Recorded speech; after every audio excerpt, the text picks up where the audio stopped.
ಹಳ್ಳಿಗಳ ಶಾಲೆ ಖಾಸಗೀಕರಣ ಮಾಡಿರುವ ಶಾಲೆಗಳು ಶಿಕ್ಷಣ ಏಕನೀತಿ ಶಿಕ್ಷಣ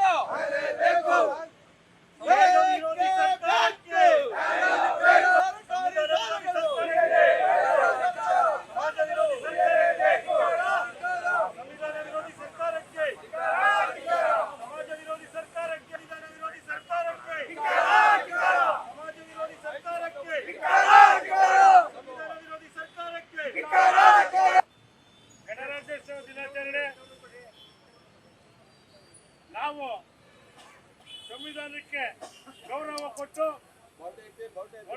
ಬಲಗೈನಲ್ಲಿ ರಾಷ್ಟ್ರಧ್ವಜ ಹಿಡಿದಿದ್ದೀವಿ.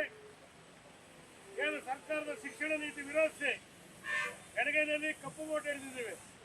ಕಾರಣ ಏನು ಅಂದ್ರೆ ಏನು ಈ ಸರ್ಕಾರ ಸರ್ಕಾರಿ ಶಾಲೆಗಳನ್ನ ವಿಲೀನ ಮಾಡಿ ಪಂಚಾಯತಿಗೊಂದು ಶಾಲೆ ಮಾಡ್ತೀವಿ ಅಂತಂದ್ರೆ ಹಳ್ಳಿಗಳಿಂದ ಮಕ್ಕಳಿಗೆ ತುಂಬಾ ತೊಂದರೆ ಆಗ್ತದೆ. ಇನ್ನೊಂದು ಎರಡನೇದಾಗಿ ಈ ರಾಜ್ಯದಲ್ಲಿ ಖಾಸಗಿ ಶಾಲೆಯಲ್ಲಿ ಒಂದು ಶಿಕ್ಷಣ, ಸರ್ಕಾರಿ ಶಾಲೆಯಲ್ಲಿ ಒಂದು ಶಿಕ್ಷಣ ನಡೀತಾ ಇದೆ. ನಾವು ಏನು ಎಲ್ಲ ಈ ರಾಜ್ಯದಲ್ಲಿ ಪ್ರತಿ ಶಾಲೆಯಲ್ಲೂ ಹಳ್ಳಿ ಶಾಲೆ, ಸರ್ಕಾರಿ ಶಾಲೆ, ಖಾಸಗಿ ಶಾಲೆಯಲ್ಲೆಲ್ಲ ಏಕರೂಪ ಶಿಕ್ಷಣ ಬೇಕು ಅಂತ ನಮ್ಮ ಹೋರಾಟ ಒತ್ತಾಯ. ಅದು ಆಗುವವರೆಗೂ ನಮ್ಮ ಚಳವಳಿ ಅಂತ ನಿಲ್ಲಿಸೋದಿಲ್ಲ. ಸರ್ಕಾರಿ ಶಾಲೆಗಳ ವಿಲೀನ ಮಾಡೋದಕ್ಕೆ ವಿರೋಧ ಇದೆ. ಅದರಿಂದ ನಾವು ಏನು ರೈತ ಸಂಘ ಮತ್ತೆ ಎಸ್ಟಿಎಂಸಿ ಸದಸ್ಯರು ಸೇರಿ ಇದನ್ನ ವಿರೋಧ ಮಾಡ್ತಾ ಇದ್ದೀವಿ. ಇದನ್ನೆಲ್ಲ 3 ದಿವಸ ಉಪವಾಸ ಸತ್ಯಾಗ್ರಹ ಮಾಡಿದ್ದೀವಿ. ಅದಕ್ಕೆ ಪ್ರತಿಫಲ ಸಿಕ್ಕಿದೆ. ಇನ್ನು ಏಪ್ರಿಲ್ 11ನೇ ತಾರೀಕಿಂದ ಇಡೀ ಜಿಲ್ಲೆಯಾದ್ಯಂತ ಪಾದಯಾತ್ರೆ ಮಾಡಿ ಜನಗಳಿಗೆ ಅರಿವು ಮೂಡಿಸ್ತೇವೆ. ಈಗ ಸರ್ಕಾರಿ ಶಾಲೆಗಳಲ್ಲಿ ಏನ್ ಮಾಡ್ತೀವಿ ಅಂದ್ರೆ ಸ್ವಾತಂತ್ರ್ಯ ದಿನಾಚರಣೆ ದಿವಸ, ರಿಪಬ್ಲಿಕ್ ಡೇ ದಿವಸ ಮತ್ತೆ ಗಾಂಧಿ ಜಯಂತಿ, ಮಕ್ಕಳ ದಿನಾಚರಣೆಯಲ್ಲಿ ಶಾಲಾ ಮಕ್ಕಳು ಹಳ್ಳಿ ಸುತ್ತ ಹೋಗಿ ಜನಗಳಿಗೆ ಅರಿವು ಮೂಡಿಸ್ತಾ ಇದ್ರು. ಇವತ್ತು ಸ್ವಾತಂತ್ರ್ಯ ದಿನಾಚರಣೆ, ಇವತ್ತು ಗಣರಾಜ್ಯ ದಿನೋತ್ಸವ, ಇವತ್ತು ಗಾಂಧಿ ಜಯಂತಿ ಅಂತ ಹಳ್ಳಿ ಜನ ತಿಳ್ಕೊತಾ ಇದ್ರು. ಅದನ್ನೆಲ್ಲ ನಿಲ್ಲಿಸ್ತಾ ಇದ್ದಾರೆ ಈ ಸರ್ಕಾರದವರು. ಹಳ್ಳಿ ಶಾಲೆಗಳನ್ನೆಲ್ಲ ವಿಲೀನ ಮಾಡಿ ಎಲ್ಲ ಒಂದ್ ಕಡೆ ಸೇರಿಸ್ತಾರೆ. ಬಡವ್ರ ಮಕ್ಕಳು, ಹೆಣ್ಣು ಮಕ್ಕಳೆಲ್ಲ ಅಲ್ಲಿಗೆ ಹೋಗಕ್ ಆಗೋದಿಲ್ಲ. ಇವರು ಅವಿದ್ಯಾವಂತರ ರಾಜ್ಯ ಮಾಡೋದಕ್ಕೆ ಈ ಸರ್ಕಾರದವರು ಹೊರಟವ್ರೆ. ಅದಕ್ಕೆ ನಮ್ಮ ವಿರೋಧ ಇದೆ. ಅದಕ್ಕೋಸ್ಕರ ಈ ದಿನ ನಾವು ಬಲಗೈನಲ್ಲಿ ರಾಷ್ಟ್ರಧ್ವಜ, ಎಡಗೈನಲ್ಲಿ ಸರ್ಕಾರದ ವಿದ್ಯಾನೀತಿ ವಿರೋಧಿಸಿ ಕಪ್ಪು ಧ್ವಜ ಹಾರಿಸ್ತಾ ಇದ್ದೀವಿ. ದಯವಿಟ್ಟು ಎಲ್ಲ ಸಹಕರಿಸಬೇಕು.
ಆಯ್ತು.